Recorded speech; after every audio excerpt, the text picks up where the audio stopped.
సీతఫలకాయలు అయినాయి. ఎన్ని ఉన్నాయి ఇంకా?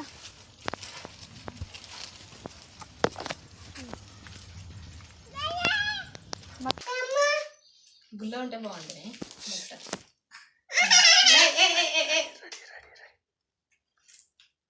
పండ్లు వేసిన పండ్లు మన వెనుకొచ్చిందా చూద్దామా? ఇక పండు ఏవేవేని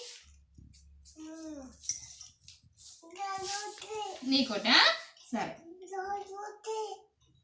ఈ పండు అయింది మా చెట్టు, పండ్లు తీయ ఉంటాయి. నీకు ఇది కూడా అయింది. అమ్ము నీకు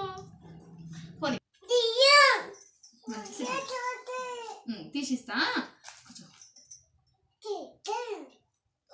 అమ్ము ఇక నీకు సరే నాన్న, నీకు ఇది నీ పండు. ఇక ప్రతి సీజన్కి ప్రతి పండు తినాలి, అప్పుడే పిల్లలకు తెలుస్తుంది. పండ్లు అయిపోయింది.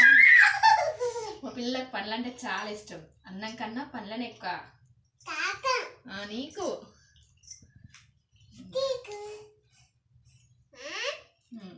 3 పండ్లు 3 పండ్లు అయినాయండి.